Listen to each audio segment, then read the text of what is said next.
ফেরাউন আল্লাহর জমিনে অনেক শক্তিশালী হয়ে উঠেছিল। সে তার দেশের অধিবাসীদের বিভিন্ন শ্রেণীতে বিভক্ত করে রেখেছিল। সে তার একটি দলকে হীনবল করে রেখেছিল। সে তাদের পুত্রদের হত্যা করত এবং নারীদের জীবিত রেখে দিত। অবশ্যই সে ছিল জমিনে বিপর্যয় সৃষ্টিকারী ব্যক্তিদের একজন। ফেরাউনের এসব নিপীড়নের মোকাবেলায় আমি সে জমিনে যাদের হীনবল করে রাখা হয়েছিল তাদের উপর কিছুটা অনুগ্রহ করতে এবং ফেরাউনের সেবা দাস থেকে উঠিয়ে তাদের দেশের নেতা বানিয়ে দিতে চাইলাম। আমি তাদের এ জমিনের উত্তরাধিকারী বানিয়ে দিতে চাইলাম। আমি ইচ্ছে করলাম সে দেশে তাদের ক্ষমতার আসনে বসিয়ে দেব এবং তাদের মাধ্যমে ফেরাউন, হামান ও তার লয় লস্করদের সে ব্যাপারটা দেখিয়ে দেব যে ব্যাপারে তারা আশঙ্কা করত। এমনি এক সময় মুসার জন্ম হল। যখন আমি মুসার মায়ের কাছে এ আদেশ পাঠালাম, তুমি তাকে বুকের দুধ খাওয়াও। যদি কখনো তার নিরাপত্তার ব্যাপারে তোমার ভয় হয় তাহলে বাক্সে ভরে তাকে সমুদ্রে ফেলে দিও।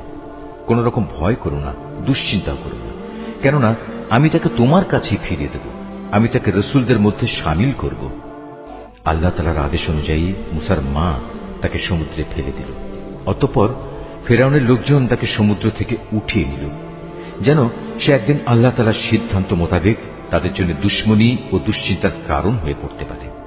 এতে কোনো সন্দেহ নেই যে ফেরাউন, হামান ও তাদের বাহিনী ছিল ভয়ানক অপরাধী। ফেরাউনের স্ত্রী এই শিশুটিকে দেখে তার স্বামীকে বলল, এই শিশুটি আমার এবং তোমার জন্য চক্ষু শীতলকারী হবে। একে হত্যা করো না।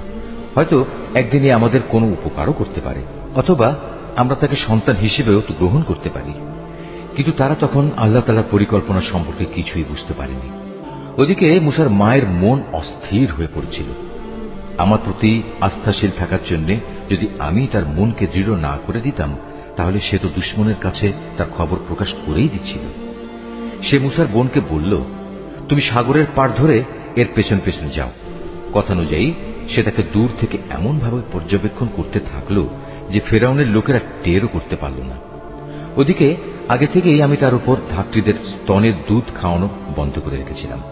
এই অবস্থা দেখে সে বোনটি বলল, আমি কি তোমাদের এমন একটি পরিবারের নাম ঠিকানা বলে দেব যারা তোমাদের জন্য একে লালন পালন করবে, সাথে সাথে তারা এর শুভানুধ্যায়ীও হবে। আমি তাকে আবার তার মায়ের কোলে ফিরিয়ে আনলাম, যাতে করে নিজের সন্তানকে দেখে তার চোখ ঠান্ডা হয়ে যায় এবং সে কোন রকম দুঃখ না পায়।